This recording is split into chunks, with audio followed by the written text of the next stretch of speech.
बहुत बधाई है। आदरणीय सभापति महोदय, मैं आपका धन्यवाद देता हूं कि इस ऐतिहासिक चर्चा जो 150वीं वर्ष में हो रही है उसमें मुझे बोलने का मौका मिल रहा है। वंदे मातरम के आज हम 150वें वर्ष के बाद दोबारा हम लोग इस सदन में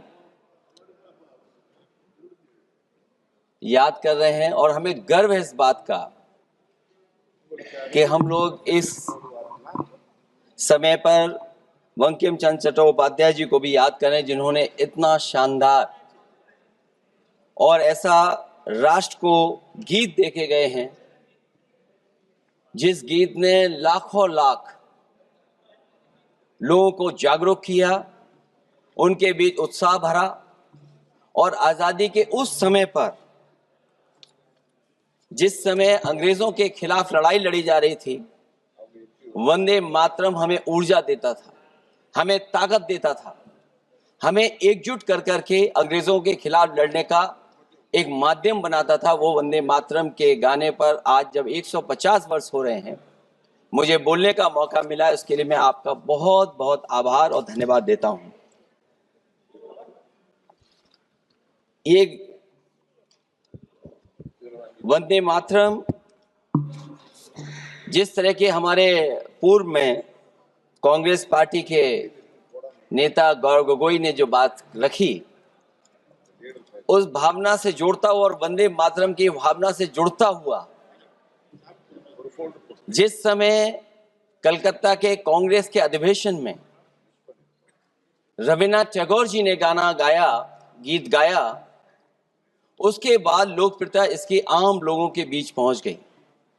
और जब कभी भी लोगों को अंग्रेजों के खिलाफ लड़ना होता था तो यही वंदे मातरम का नारा देकर के लोगों को जोड़ने का काम करते थे। हमारा कोई भी आंदोलन रहा हो, स्वदेशी आंदोलन रहा हो, उसमें भी हम लोग इसी नारे के साथ चले। वंदे मातरम को लेकर के हम लोग इतना देश को एकजुट कर दिए कि अंग्रेज घबराने लगे। और जब अंग्रेज घबराने लगे तो जहां कहीं भी वो देखते थे कि नारा लग रहा है, वहां पर देशद्रोही का कानून लगाकर लोगों को जेल भेज देते। ये भी इतिहास है कि जिस समय बंगाल में बच्चों ने गाना गाया, इस गीत को अपने क्लासरूम में गाया, उस समय भी अंग्रेजों ने उनके खिलाफ मुकदमा लगा के उन्हें जेल भेजने का काम किया। ये वंदे मातरम अंग्रेजों ने बैन भी कर दिया। 1905 से लेकर के 1908 तक बैन कर दिया गया और बैन के बाद भी लोग माने नहीं, हमारे क्रांतिकारी लोग माने नहीं और वंदे मातरम को हमेशा उन्होंने अपने दिल और दिमाग में रखा और जनता के बीच में इस आंदोलन को आगे बढ़ाते रहे। सभापति महोदय, जो हमारे सत्ता पक्ष के लोग हैं वो हर चीज को ओन करना चाहते हैं। ये 150वें वर्ष में जब हम वंदे मातरम याद कर रहे हैं, बंकिम चंद्र चट्टोपाध्याय जी को हम याद कर रहे हैं कि उन्होंने इतना महान गीत हमें दिया है। सत्ता पक्ष के लोग समय समय पर हमें देखने को मिलता है कि जो महापुरुष उनके नहीं हैं या जो चीज उनकी अच्छी नहीं है उनको वो ओन करना चाहते हैं। 150वें वर्ष वंदे मातरम, मैं अभी वो बात कहूंगा और मैं बात कहूंगा और हमारे मंत्री जी उसका जवाब देना। सभापति महोदय, क्योंकि ये बात ओन करने की आ रही, अपनाने की बात आ रही, तो मैं सभापति महोदय, मैं अपने सत्ता पक्ष के लोगों को याद दिलाना चाहता हूं।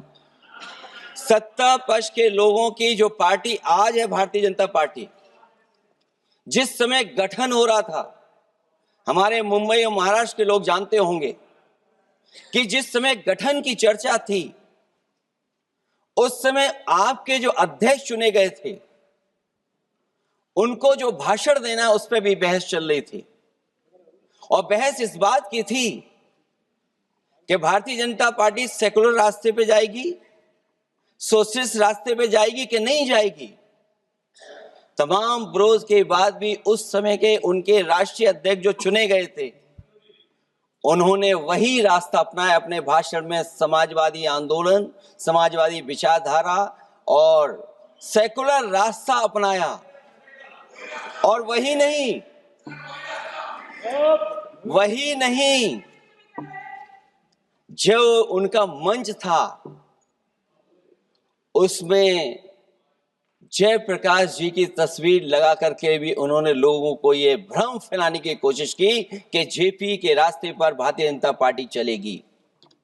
बताएं माननीय मंत्री जी, आप कितने सेकुलर हैं आज, कितने सोशलिस्ट हैं आज? अभी गौरव गोगोई जी ने ठीक कहा, इंडिगो का हवाई जहाज उड़ नहीं रहे हैं, उड़ नहीं रहे कि उड़ाए नहीं जा रहे हैं? उड़ाए नहीं जा रहे।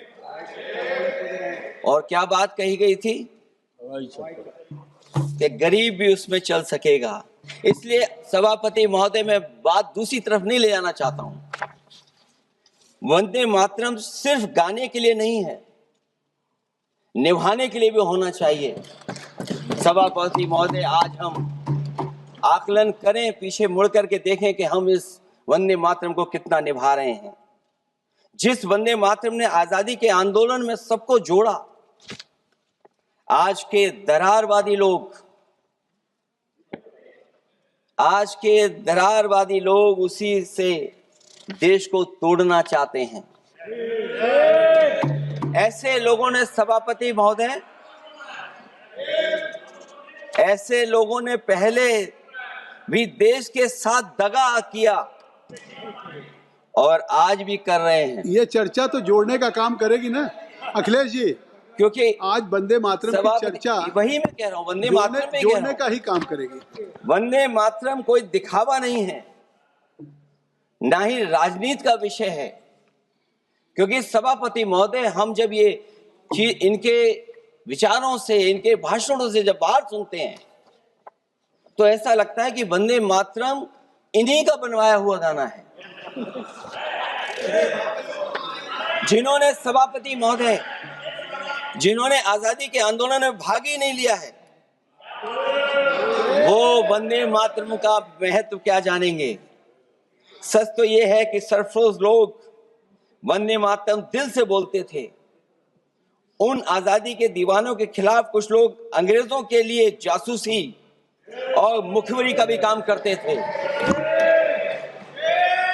दरअसल ये राष्ट्रवादी नहीं बल्कि राष्ट्र विवादी लोग हैं। जहां विवाद करना हो, कभी अंग्रेज विवाद कर करके, डिवाइड कर करके, डिवीजन कर करके राज किया करते थे। सभापति महोदय, आज भी वही रास्ता कुछ लोग अपना रहे हैं। वो डिवीजन का रास्ता अपना रहे हैं, डिवाइड का रास्ता अपना रहे हैं, दरारवादी रास्ता अपना रहे हैं। इनका इतिहास खंगाला जाए कि इन्होंने आजादी के पहले और आजादी के बाद वंदे मातरम क्यों नहीं गाया। ये सभापति महोदय, आज जब हम वंदे मातरम पे इतनी चर्चा कर रहे हैं, जिस भाव से हम लोग यहाँ बैठे हैं, कम से कम ये भी खंगाला जाए इतिहास में कि वंदे मातरम कुछ लोगों ने कब गाया। उन मुखबरों से ये सवाल पूछा जाए कि स्वतंत्रता के बाद भी उन्होंने अपना गीत क्यों बनाया। उनकी एक रंगी सोच ने तिरंगा क्यों नहीं फहराया। वंदे मातरम सियासत के झूठे राष्ट्रवादियों के लिए नहीं है। गलत लोगों की गलत मंशा पूरा देश समझता है और केवल यही नहीं ओन करते हैं। कभी कभी भारत माता का जो चित्र है, जो पेंटिंग कभी बंगाल के महान लोगों ने बनाई थी,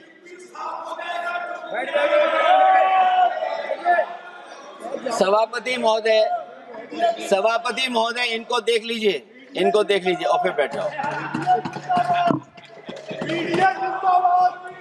सभापति महोदय, राजभर जी आप बैठिए, आपके नेता बोल रहे सभापति हैं। महोदय, आपके वंदे नेता बोल रहे हैं, आप मातरम का बैठिए ना। भाव ये भी था